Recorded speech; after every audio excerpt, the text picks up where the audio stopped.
Welcome, everyone. My name is Nisi Edwards, and I am the host of Black Menace Survival Steps to Beat COVID-19 for African American.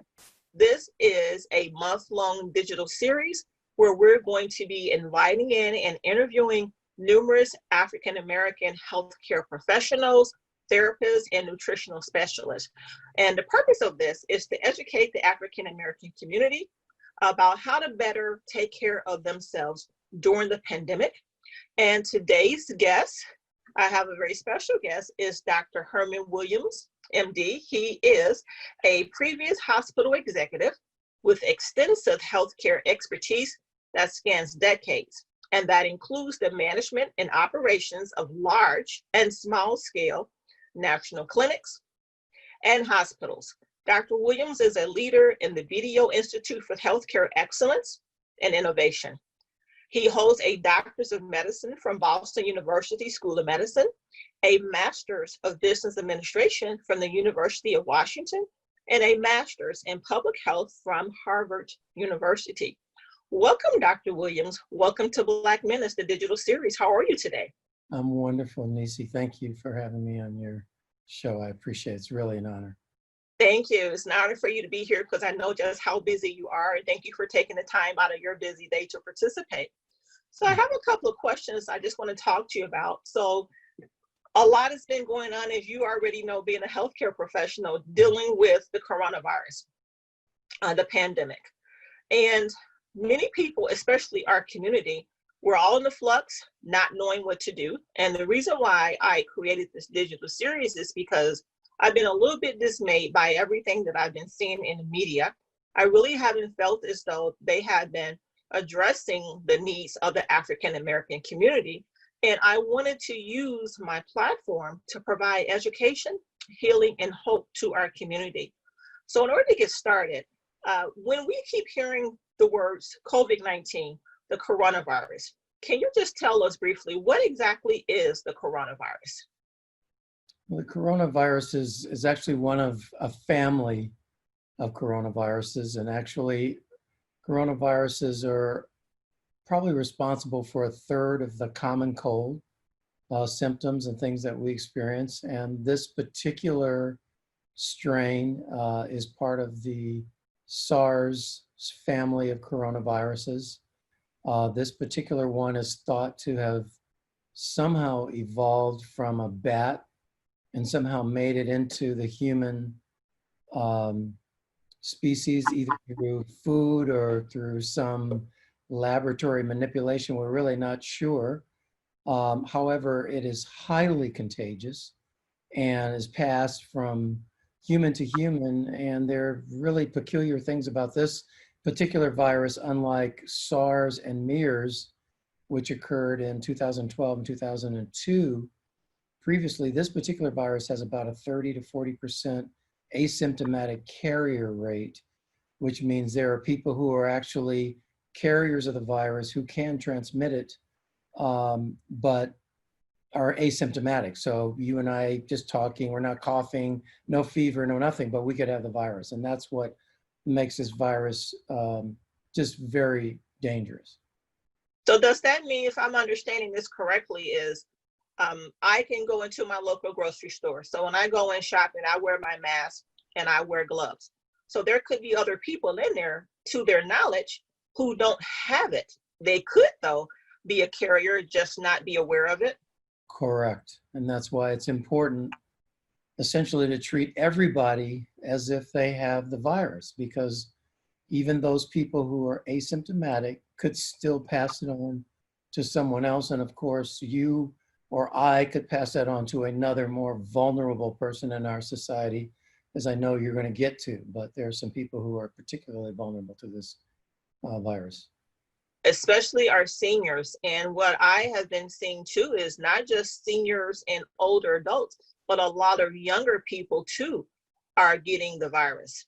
And I think a lot of people feel as though I'm young, I'm young, I'm well, I'm in good shape and good condition, so that excludes me. But I think that this virus, correct me if I'm wrong, is an equal opportunist in that it doesn't care, in terms of how healthy you are. It doesn't, and clearly the chances are lower if you're young and you don't have any pre-existing or what we call comorbid conditions like high blood pressure, diabetes, morbid obesity. Those are really represent 90% and heart disease and lung disease. That represents 90% of the people who are in the hospital today, those things. High So, blood pressure, diabetes, heart disease, lung disease, and obesity. so those comorbidities, that affects by and large a large percentage of the African American community.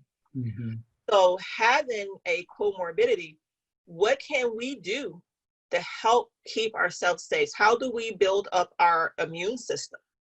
Right. So, you can't build up your immune system. I think we're finding out that some people have some natural immunity. What they're saying is because coronaviruses are all around us, some of them obviously less virulent than what we're dealing with now, but some people may have some immunity. Some people could have had it and had a very mild version of it and built up immunity that way. But I think the primary way is one, once you have it, is preventative measures. Hopefully it's mild. It doesn't require hospitalization, but if you have it, you should obviously stay quarantined and get supportive measures. If it gets much worse, you could be required to go to the hospital. You might have to get on a ventilator. And then it's really just supportive measures and let your body do what it can do to fight this disease. The other way is prevention. That is to stay isolated and only do essential things outside. Avoid crowds.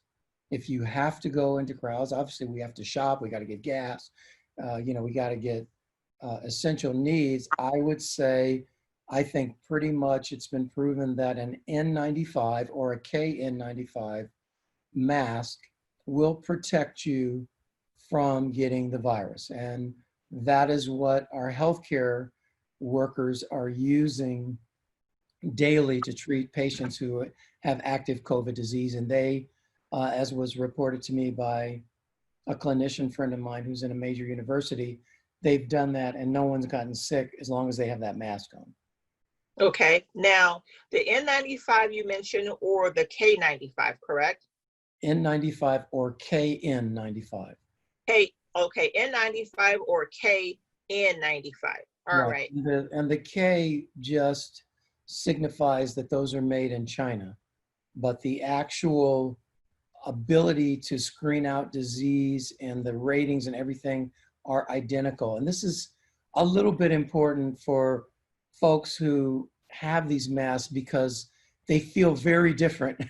The US N95 mask is very tight. It's very uncomfortable. It leaves a mark on your face. The KN95 is loose, but it just has a different seal. It's much more comfortable. It almost feels like you've got no protection. So I just want people to know that the ratings for each are the same. I personally prefer the KN95 because it just is more easier to wear on a long-term basis. Okay, and so with the N95, do healthcare professionals, are they fitted for those? Because I've been hearing a lot of talk about that Yeah, you have to be fitted for. right. And, to be honest with you, I am no longer in the healthcare field on the front lines. So I've heard that as well, but I know that you can get regular N95 masks through the mail that fit fine. Now, and so what I've heard from professionals now is that that is adequate protection. You don't need one. You don't have to be fitted for one. Okay, now the ones that I've been able to find, so is the KN95. Mm-hmm. And you are correct, they do fit looser. Some were given to me, to use, and it fits looser, and I feel comfortable having some type of protection. But what I'm most concerned about, those individuals who don't have the luxury of working from home. Their jobs may require them that they have to go into the office. Right. How do they protect themselves? I have a family member that works at a facility where she just discovered two of the coworkers there have tested positive for the coronavirus. She just learned of it and she's working closely with them. She wears a mask, but she doesn't have the luxury of staying home. Yeah. So first of all, if you've had any exposure, I think that is reason enough for you to self-isolate, even though you may not be symptomatic. She should immediately remove herself from the workplace and quarantine herself.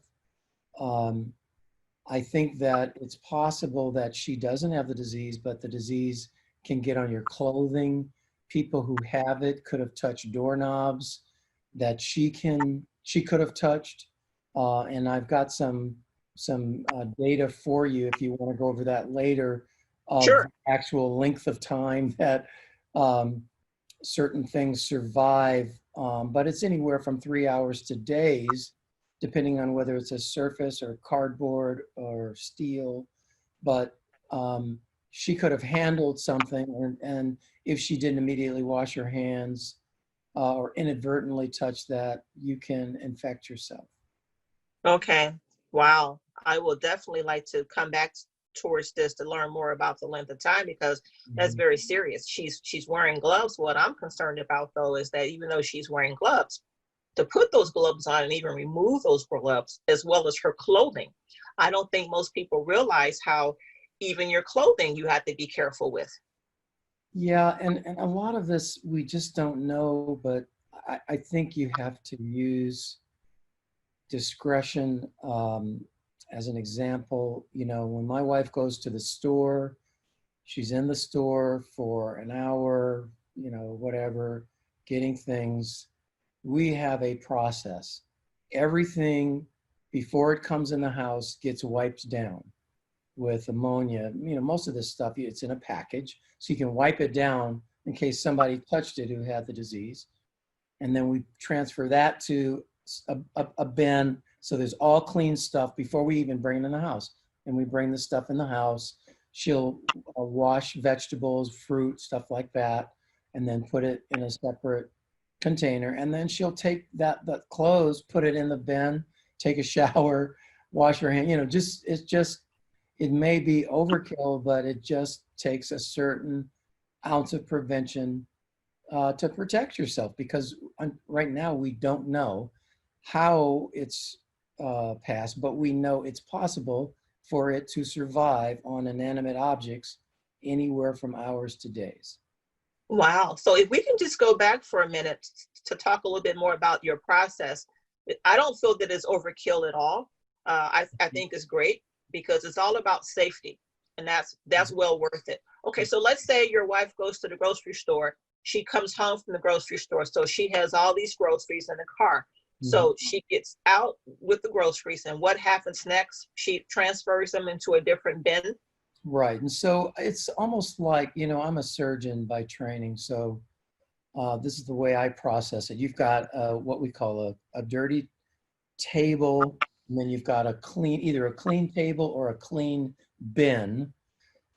So you take everything that you brought in, you put it on the quote dirty table, you put on gloves, and then you take a wipe, and she uses I think they're the ammonia wipes or whatever, the ones you buy at the store, and she proceeds to wipe everything down and then puts it in the clean bin. So That dirty, clean. Do all clean. that at one time, then takes the gloves off, so you've got clean hands, take the bin, bring the bin inside. For the things like vegetables and fruit, we keep those separate, we bring those in the house, empty them into the sink, wash the vegetables. Once they're washed, take them, put them on a clean surface for them to dry. And then you've done your decontamination, if you will.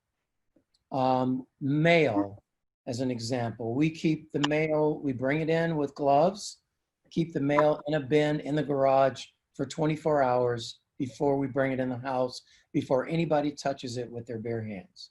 So we give it that period of time for the virus, if it's there, to die. Then we bring the mail inside. So things like that, and, it's funny, they become permanent habits. It's just like, now when you cough into your, we didn't used to do that, but now that's part of our That's culture. true. So I imagine even once we have a cure for this thing, we're still going to be washing, stuff before we bring it in the house, because Yes. we take for granted. You can always transmit bacteria. We may find that now we're healthier. We don't have any colds. We don't get all this stuff because now we wash everything before we bring it in. So True. I just think it's good to get in a habit of assuming that all these things that, could potentially cause you minor infections, bacterial infections, stomach viruses, all this stuff that we just take for granted and go, man, I had a stomach virus the other day. Had you washed your vegetables before you ate them or whatever, you know what I'm saying? Or a I do. lot of the stuff you cook. So it's not necessarily really key to be real thorough about something that you're going to cook, but like an apple, you want to get a nice, good wash with an apple and put it away. That's something you're going to just eat right away. That's, Yeah. I like that approach, because just using myself as an example, typically anyway, when I would go grocery shopping or my husband would accompany me, we're washing everything down. We're not just putting it in the fridge. That we've never done. But when you mention the fruit, I've seen people go to the grocery store and buy produce. So let's say it's Start eating them in the store. and I look at that and I'll say, really? Yeah. That close you haven't paid for it. That's a whole nother thing. But Right. how do you do that? I mean, those are things that, again, they're things that we don't worry about because you may have a little GI bug and you may have, a little diarrhea, or you may have a stomach pain or whatever, and it lasts for a couple of hours or a day, and you don't worry about it because we just live with those things. However, that could have been transmitted from something that you didn't wash. So it's going to be interesting to see how our health progresses with this routine. And so there are things that, you just can't take for granted anymore. You can't. And health is like wealth. You don't miss it till it's gone. That's so, right. That's right. we definitely have to stay on top of that. Now, when it comes down to fruits, and well, especially vegetables, besides water, is there anything we can add to it? I've heard some people say that they may have added some, I believe, organic apple cider vinegar. Can you do that? As far as I know, I'm not trying to pretend like I'm an expert in this stuff, but I think, there are lots of things like apple cider vinegar that they say are just incredible remedies for ailments, and people will swear by it that they've taken a teaspoon of apple cider vinegar every day and never gotten sick. I have some apple cider vinegar gummies because I can't, the apple cider vinegar is a little hard to swallow, but it comes in a gummy form, very easy. You can take it every day. So these are things that people are calling attention to, things that are natural that we have not used to prevent these ailments. Good point. Now, I have a couple of questions that I want to ask you about. I know that in 1991, you experienced a sudden cardiac arrest. Yes. Okay, and died on the basketball court while playing with your colleagues. And then about 10 minutes of CPR was administered and you were revived. And they used a defibrillator to shock you back to life. Mm-hmm. So you've had that experience, and through that experience, you realized your dream of becoming an orthopedic surgeon, and you created the kindness scale in recovery. So can you share with us what exactly is the kindness scale?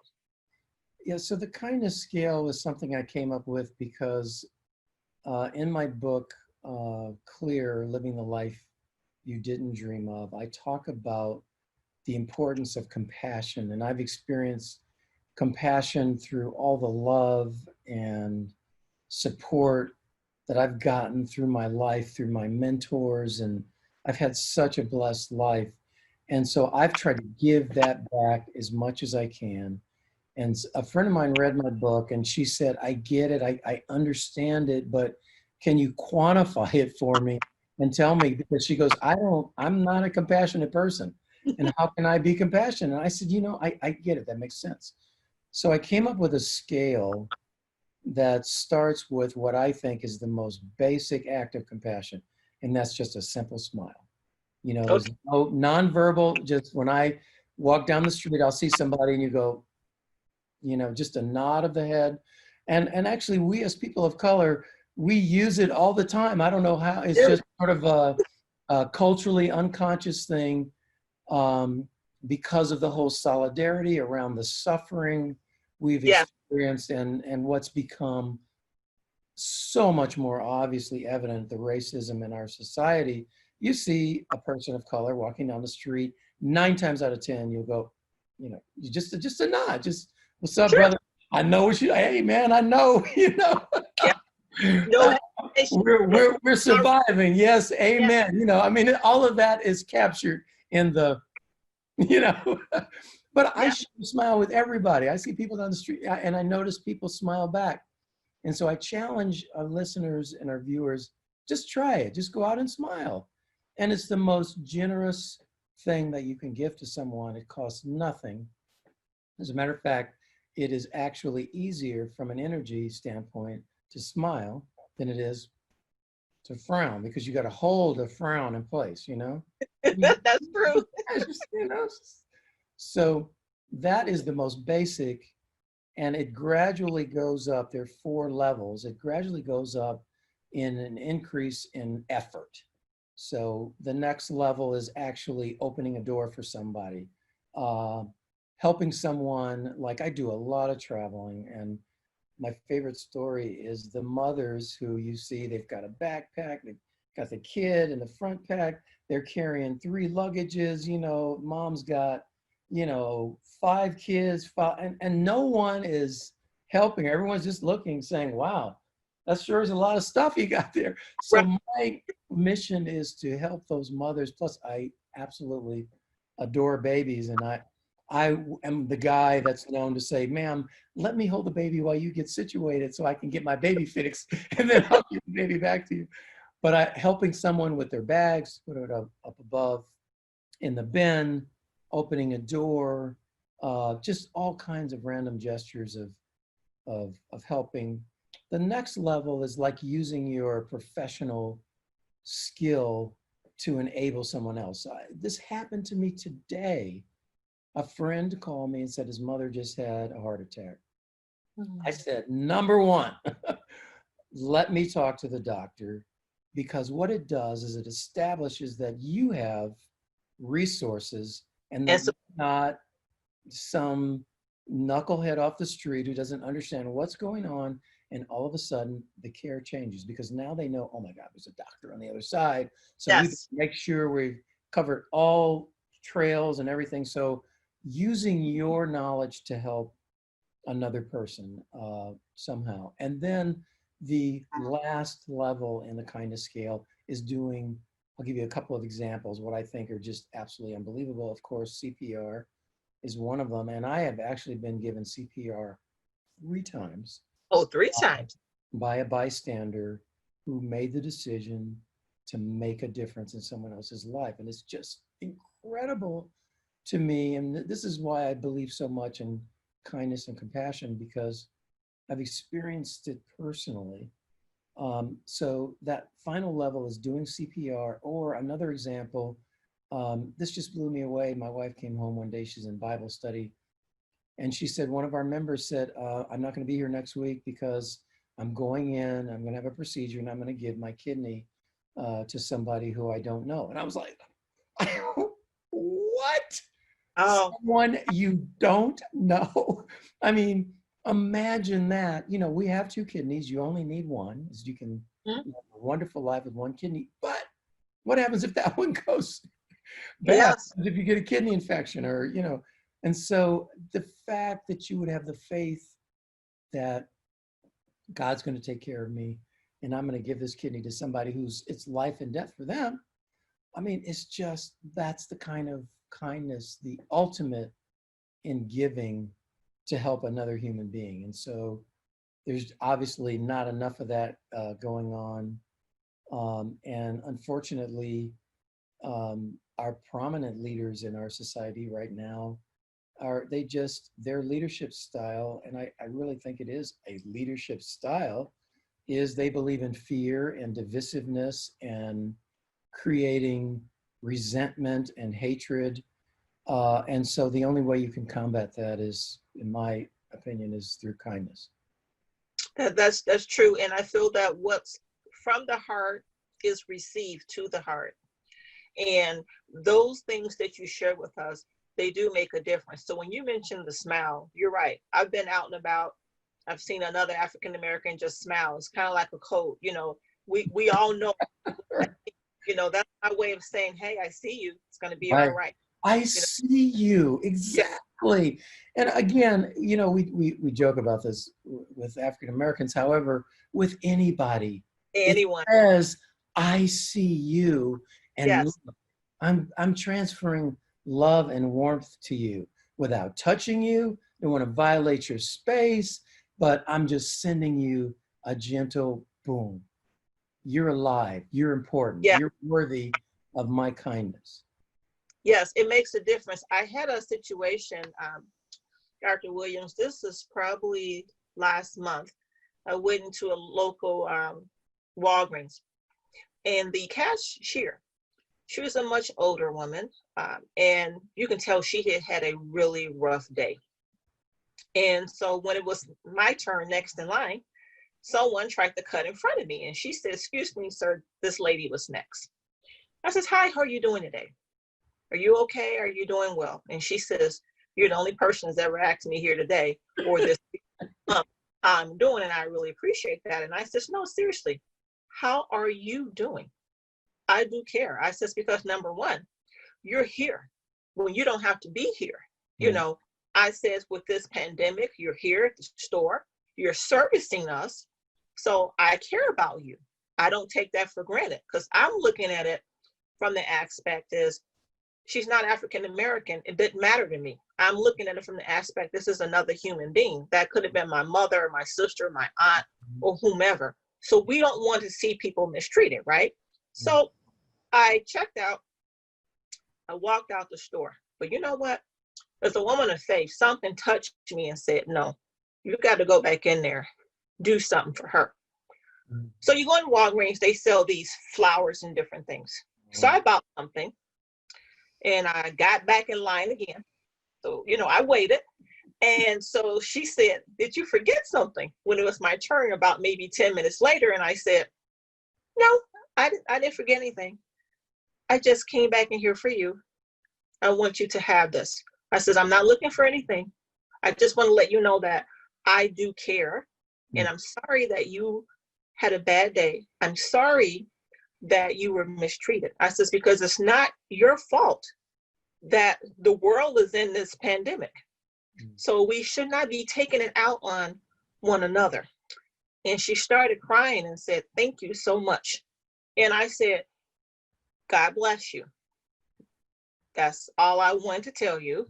And I got in my car and I pulled off. And it really got me thinking, because I've heard it said that, in the beginning they were saying, African Americans don't get the coronavirus. I mean, I've heard so much stuff out there, foolish stuff. And I thought, okay, it's just like you're saying, certain things we don't get. Well, if you cut me and you cut yourself, the same color blood. So what makes you think that one is better than the other? When they make comments like that, it hurts me and it bothers me, because what I feel they're saying is we don't matter. And that's what the whole Black Lives Matters is about. It's not about saying one ethnic group is better than another. It's saying, hey, we're people too.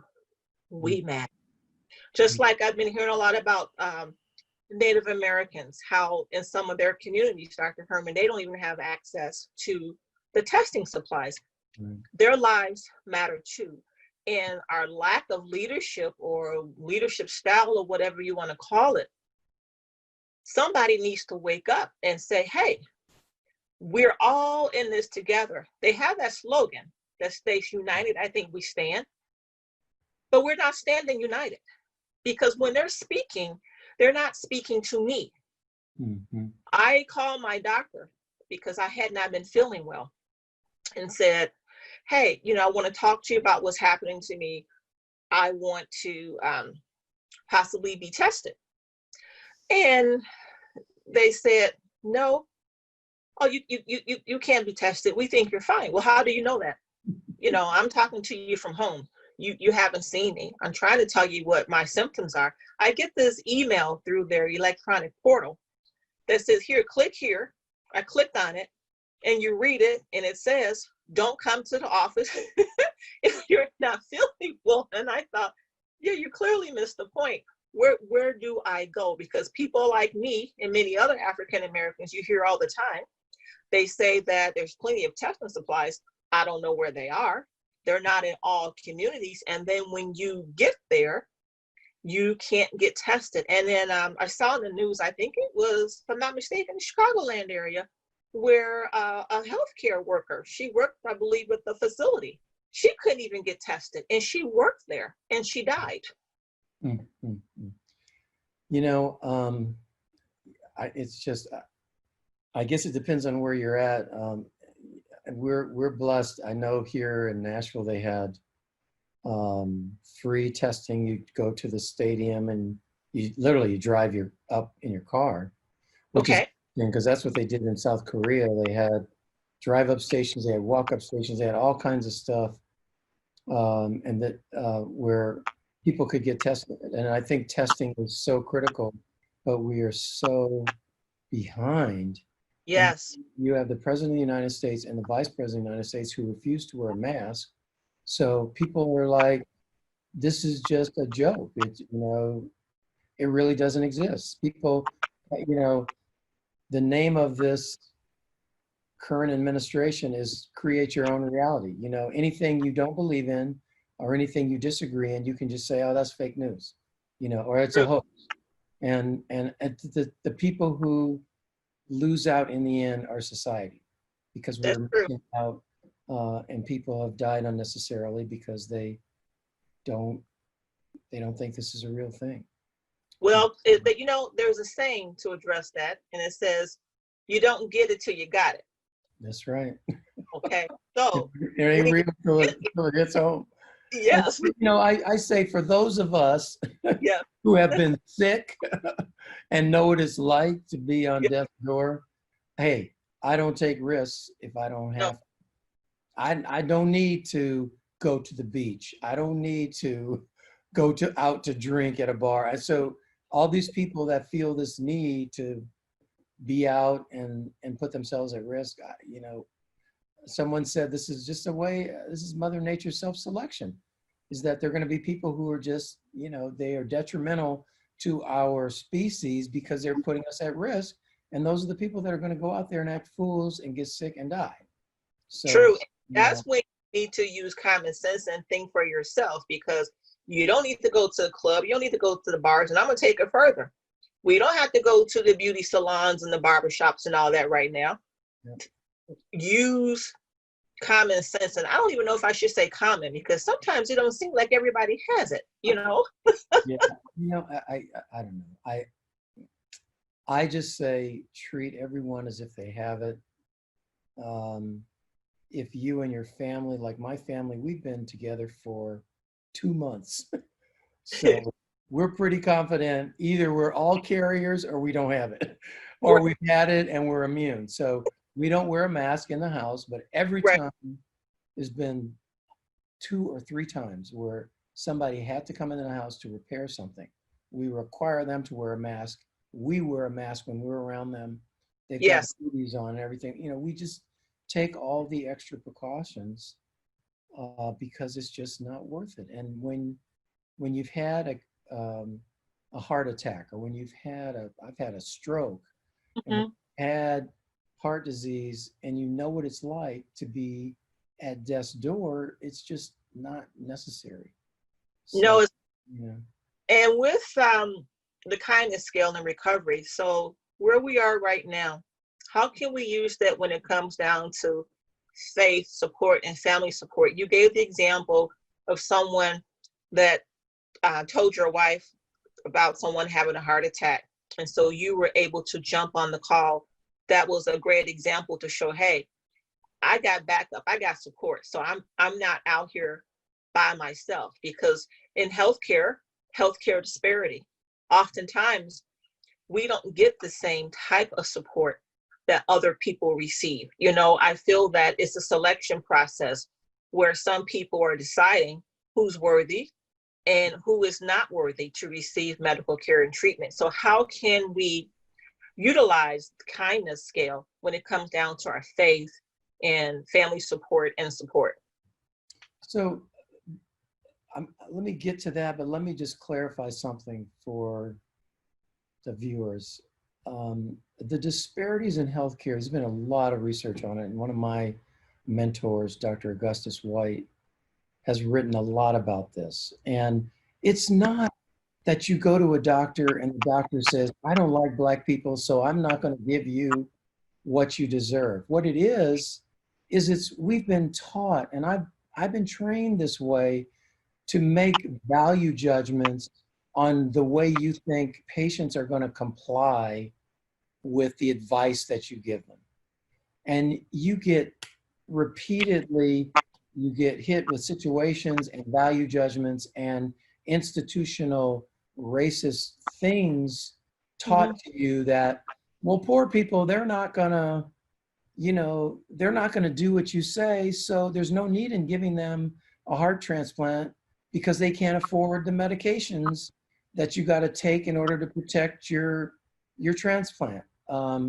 They don't have the money. They don't have the sense to know that they can't smoke after they've had a lung, so they form all of these misconceptions, and then they apply them to everybody across the board. You could be the most wealthiest Black person in America and walk into a hospital, and they'll say, well, this Black person, he obviously doesn't have the wherewithal, so I'm not going to recommend this very sophisticated treatment because I know in my history in working at Harlem Hospital that most of my patients never did what I said, so I'm not even going to offer it.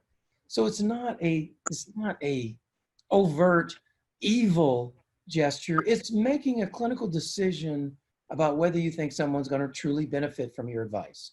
And so that's how it gets institutionalized, and that's how those disparities exist.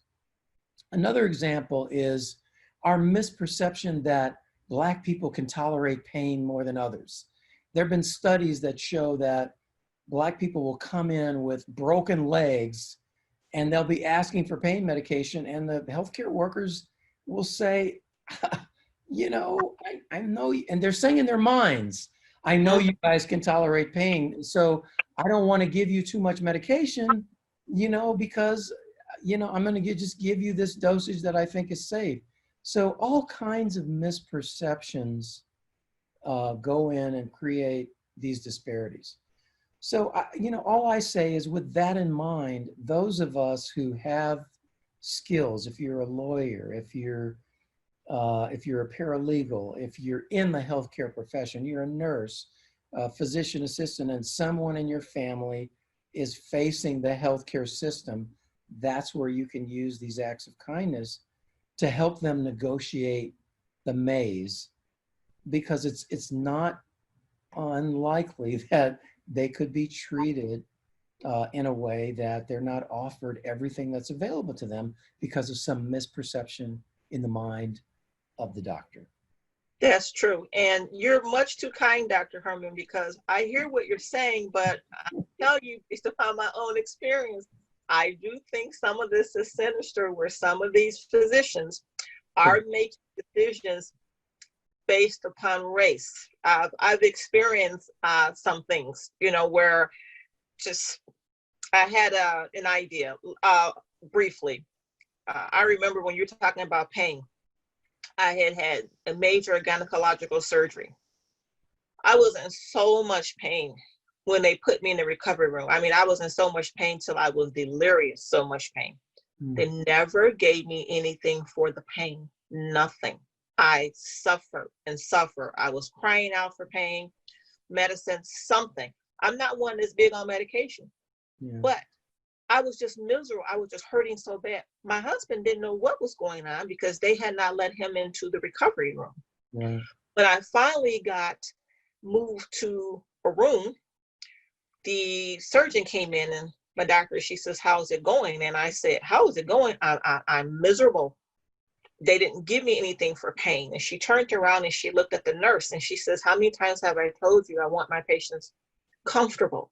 Why did she not get anything from pain? And the nurse said, I think they meant to. They were going to get to it. I think there may have been something else going on. And I thought, yeah, there was something else going on. You didn't value me as a patient. Right. We care for animals. We would never allow an animal to be withering in pain and suffering. We would say that's animal cruelty, you know? So again, you're much too kind, but what you're saying, but some of this, I'm sure it's sinister because we see it going on. But what I want to tell people is there's also, even when it's not sinister, people are making value judgments based on their misperceptions about our race. I saw another thing that I found fascinating that I never really thought hard about, but when I heard it, I go, oh my God. And it's this whole misperception of the Black female is so, strong through slavery, she survived and whatnot. And that's why they show all these policemen throwing these young teenagers, these young female teenagers around because they wouldn't treat a delicate, whatever input race of choice other than African-American because they're so much more delicate, but we're strong. Man, it's going to take 3 of us to take this woman down. And so that's another misperception being played out by people. Same with Black men. They figure it's going to take 10 of us to get this brother down, so we just better tase him, kick him, shoot him 25 times or whatever, because once is not going to do it. Shooting him in the leg as a warning shot ain't going to work. So it's the same kind of philosophy and fear that drives people into doing these kinds of things. Yes, that's true. Fear plays a big role. And with this pandemic, I was at the dollar store. So I walk in with my gloves and my mask on, and I'm looking for a paper towel. And one of the employees, he comes around the corner. He sees me with my mask and my gloves on, and he looked at me and he moved back like he was terrified of me. And I'm looking at him. I keep on doing what I'm doing. And he just stared at me. And I thought, you can keep on staring, but I'm not taking this mask off. I'm not taking these gloves off. I don't care if you don't like it. Okay. I'm in here shopping like everybody else. And if you're not going to say anything to them, you sure better not say anything to me. And I checked out. And it really kind of made me angry because I felt as though, okay, you mean to tell me in this pandemic, we can't even wear a mask or glove to protect ourselves because you're fearful? I'm glad you brought that out. Again, I was in a discussion about African Americans and how we are disproportionately impacted, and they brought out things, I'm just gonna name a couple. The basic thing, wash your hands. And they said, do you know how many African Americans don't have running water? They said the other thing, put on a mask and gloves. Do you know what that means in the minds of people who are already afraid of us? That means burglar, right? So you put on a mask and a hat and a hoodie and gloves, and people are going to be like, is he going to do something? Or Right. So there are some Black people who said, I ain't putting on no mask because I don't want people to shoot me to think I'm trying to rob them. So you're absolutely right. These are all the kinds of things that go through our minds that put us at greater risk for exposure. It is. And because we are fearful of and preconditioned to that fear, threats and harassment, people trying to decide, okay, do I not wear it so that I can return home safely to my loved ones? Or do I risk my health? And no other group that I know of, except Black and Brown, will have to deal with that. Everybody, it don't matter. I was at a grocery store and they got a sign on the door that says, don't enter unless you're wearing a mask. So I'm like, okay, I entered, I got on my mask and gloves. I get around to the produce department. There's a man there. He's not African American or Black and Brown, no mask. So I go to the service desk. And I said, excuse me, the sign says no entrance unless you have a mask on. Oh, well, we can't see anything. He knows it. I'm like, mm-hmm. I says, now, if that was me, you wouldn't have any problem telling me to step out the store. Yeah. So I looked at him to let him know, I see you and I don't like it. And you definitely not special because this is not right. It's just the idea that even in this privilege, it shouldn't have anything to do with that. Yeah. You know, I all I can say is let's acknowledge that there's an increased burden Yes. on us as a people, and you know, that's what it is. And I had a very long discussion with my son about this the other day, and I said, look, it may not be fair, but when in the heat of the moment, that's not the time to be arguing with a policeman, with somebody with a gun. That's not the time to argue with a neighbor. That's where the kindness comes out and says, look, I get it. You know, if somebody looks at me and says, stop, I'm saying, absolutely, I stop. I don't know what you're concerned about. I've got identification. Can I help you? Can I? And then let's talk it through. Let's allay your fears. And then I can go and say, this neighbor stopped me inappropriately, but don't create an altercation where the misperception of the altercation could occur. Just use kindness. When the police stopped me, and I can tell you, I haven't been stopped much, but when I was young, I was stopped all the time. But when police stopped me, I just say, yes, sir. I hit them with kindness. What can I do, sir? Absolutely, sir. And they reciprocate. But if you got an attitude, you're indignant, or if you think you have privilege, you know, I'm an American and I have rights. No. Hit them with kindness, get their defenses down, and then have a normal interaction. Because that, quite frankly, I think those police officers are just as afraid as we are. Like you said, there are some sinister that are not afraid. They just want to and get you to react so they can react. But most of the police officers I've dealt with, they are afraid for their lives. And I'll tell you, speaking of random acts of kindness, every time I'm in a restaurant, a couple of times I see police officers eating lunch. I call the waiter over. I said, come here. I want to pick up their meal. Just put it on my tab. You would think that I gave these guys a vacation to Hawaii. I mean, they are just like, oh man, that you didn't have to do that. Thank you so much, sir. We really, I mean, just genuinely apologetic, not, you know, thank you, man, it's okay. I mean, they come over to my table, they thank me and whatnot. Because, and I say, hopefully that random act of kindness will send them out with a different attitude than they might have with another person of color that they come in contact with. And think twice and say, you know what, this guy just bought our lunch. You know, let's just calm down and let's exercise a little bit of kindness on our end. I think it's contagious. And so you got to constantly give, you know.